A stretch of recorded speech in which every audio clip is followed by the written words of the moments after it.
പശ്ചിമേഷ്യയിൽ സമാധാന ശ്രമങ്ങൾ പുരോഗമിക്കുന്നതിനിടയിലും ഇറാനെതിരെ വീണ്ടും ആക്രമണ ഭീഷണി ഉയർത്തി US പ്രസിഡന്റ് ഡൊണാൾഡ് ട്രംപ് രംഗത്ത് വന്നത് സ്ഥിതി വീണ്ടും വഷളാക്കിയിട്ടുണ്ട്. സമാധാന ചർച്ചകൾ ഫലപ്രദമാകാതെ പോയാൽ ഇറാനെതിരായ സൈനിക ആക്രമണം വീണ്ടും ശക്തമാക്കുമെന്നായിരുന്നു ട്രംപിന്റെ മുന്നറിയിപ്പ്. ഹോർമുസ് കടലിടുക്കിലെ ഇറാന്റെ പരമാധികാരവുമായി ബന്ധപ്പെട്ട തർക്കങ്ങളും US ആക്രമണങ്ങളും നിലനിൽക്കുന്ന സാഹചര്യത്തിലാണ് ഈ ഭീഷണിയും പുറത്തുവന്നത്. അതേസമയം US-മായി ചർച്ച നടത്താൻ ഇറാൻ അഭ്യർത്ഥിച്ചെന്ന റിപ്പോർട്ടുകൾ ഇറാൻ തള്ളിയിരിക്കുകയാണ്. US-നോട് യാതൊരു കാര്യത്തിനും അപേക്ഷിക്കുകയോ യാചിക്കുകയോ ചെയ്യുന്നത് തങ്ങളുടെ നയമല്ല എന്ന ഇറാൻ വിദേശകാര്യ മന്ത്രാലയ വക്താവ് ഇസ്മായിൽ ബഗായ് വ്യക്തമാക്കി. കൂടാതെ യുദ്ധത്തിൽ നിന്ന് രക്ഷപ്പെടാനുള്ള വഴി കണ്ടെത്താൻ അമേരിക്ക പാടുപെടുകയാണെന്നാണ് അദ്ദേഹം ആരോപിച്ചതും. അമേരിക്ക പ്രതിസന്ധിയിലാണെന്നും സൈനിക യുദ്ധത്തിൽ നിന്ന് പുറത്തു കടക്കാനുള്ള വഴി കാണാതെ പാടുപെടുകയാണെന്നാണ് ഇറാന്റെ നിലപാട്. തങ്ങൾ ചർച്ചകൾക്ക് യാചിച്ചിട്ടില്ല എന്നും സമാധാന ചർച്ചകൾ സംബന്ധിച്ച് പ്രചരിക്കുന്ന വാർത്തകൾ അമേരിക്കയുടെ വ്യാജ അവകാശങ്ങളുടെ ഭാഗമാണെന്നും ഇറാൻ വിദേശകാര്യ മന്ത്രാലയം പ്രതികരിച്ചിട്ടുണ്ട്. 5 മാസത്തെ യുദ്ധം അമേരിക്കയെ ശരിക്കും വെട്ടിലാക്കിയെന്നാണ് ഇറാൻ വൃത്തങ്ങൾ വ്യക്തമാക്കുന്നത്. ഇറാനെതിരെയുള്ള സൈനിക നടപടിയിൽ അമേരിക്കൻ ജനങ്ങൾക്കിടയിൽ പിന്തുണ കുത്തനെ കുറയുന്നതായി പുതിയ സർവേ റിപ്പോർട്ടുകളും പുറത്തു വന്നിട്ടുണ്ട്. 5 മാസം പിന്നിട്ട യുദ്ധത്തിൽ 1/3 അമേരിക്കക്കാരുടെ മാത്രം പിന്തുണയുള്ളൂവെന്നാണ് പ്രമുഖ സർവേ ഏജൻസിയായ റോയിട്ടേഴ്സ് ഇപ്സോസ് നൽകിയ സർവേ ഫലം പറയുന്നത്. ഇറാനെതിരായ ആക്രമണത്തിന്റെ കൃത്യമായ ലക്ഷ്യങ്ങൾ രാജ്യത്തിന് മുന്നിൽ വിശദീകരിക്കുന്നതിൽ ട്രംപ് പൂർണ്ണമായും പരാജയപ്പെട്ടുവെന്നാണ് സർവേയിൽ പങ്കെടുത്ത ഭൂരിഭാഗം ആളുകളും അഭിപ്രായപ്പെട്ടത്. പങ്കെടുത്ത 69% അമേരിക്കക്കാരുമാണ് ട്രംപിന് ഇറാന്റെ മേലുള്ള US സൈനിക ഇടപെടലിന്റെ ലക്ഷ്യങ്ങൾ വിശദീകരിക്കാൻ കഴിഞ്ഞിട്ടില്ല എന്ന് വ്യക്തമാക്കിയത്.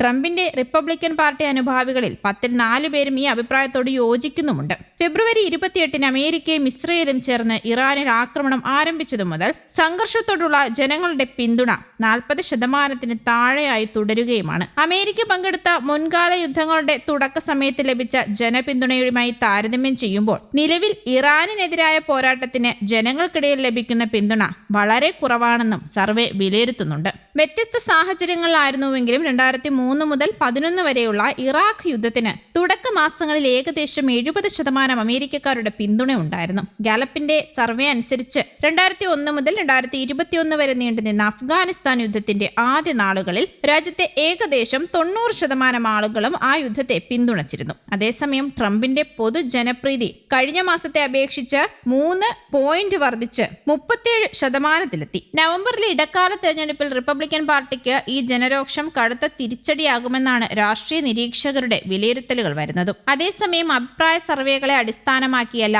ട്രംപ് തീരുമാനങ്ങൾ എടുക്കുന്നതെന്ന് വൈറ്റ് ഹൌസ് വക്താവ് ഒലീവിയ വെയിൽസ് വ്യക്തമാക്കി. ഇറാന് ആണവായുധം നിർമ്മിക്കാനുള്ള അവസരം ഉണ്ടാകില്ലെന്ന് ഉറപ്പുവരുത്തുകയാണ് ഭരണകൂടത്തിന്റെ പ്രാഥമിക ലക്ഷ്യമെന്നും അവർ പറയുന്നു. 2 ദിവസങ്ങൾക്ക് ശേഷം പശ്ചിമേഷ്യയിൽ വീണ്ടും അശാന്തി പടരുകയാണ്. ഇറാഖിലെ എർബിലിലുള്ള US കോൺസുലേറ്റിന് സമീപം ആക്രമണമെന്ന റിപ്പോർട്ടുകൾ പുറത്തു വന്നിരുന്നു. എർബിലിൽ 7 തവണ സ്ഫോടനമുണ്ടായതായി ഇറാഖ് മാധ്യമങ്ങളാണ് റിപ്പോർട്ട് ചെയ്തത്. 4 ഇറാനിയൻ ഡ്രോണുകൾ എർബിലിന് സമീപമുള്ള ഖലിഫാൻ സോറൻ മേഖലയിൽ ആക്രമണം നടത്തിയതായി ഇറാഖ് പോലീസ് വൃത്തങ്ങളും അറിയിച്ചു. ആക്രമണം പ്രതിരോധിക്കാനായി 10ലേറെ US യുദ്ധവിമാനങ്ങളും ഡ്രോണുകളും രംഗത്തെത്തിയിട്ടുണ്ടെന്നും അവർ കൂട്ടിച്ചേർത്തു. ഇറാഖിലെ ഏറ്റവും വലിയ വാതകപ്പാടമായ ഖോർമോറും ആക്രമിക്കപ്പെട്ടതായാണ് പുറത്തുവരുന്ന വിവരം. ഇറാഖിലെ ഊർജ്ജ വിതരണത്തിന്റെ ഏറിയ പങ്കും ഇവിടെ നിന്നാണ്. ചൊവ്വാഴ്ച പുലർച്ചെ എർബിലിൽ ആക്രമണമുണ്ടായ അതേ സമയത്ത് തന്നെയാണ് ഖോർമോറിലും ആക്രമണമുണ്ടായതെന്ന് ഇറാഖ് പറയുന്നു. ആക്രമണത്തിന് പിന്നിൽ ഇറാനാണെന്നാണ് ഇറാഖ് ആരോപിക്കുന്നതും അമേരിക്ക എങ്ങനെയെങ്കിലും യുദ്ധത്തിൽ നിന്ന് രക്ഷപ്പെടാനുള്ള വഴി തേടുകയാണെന്നാണ് ഇറാന്റെ അവകാശവാദവും. News desk Kerala Kaumudi.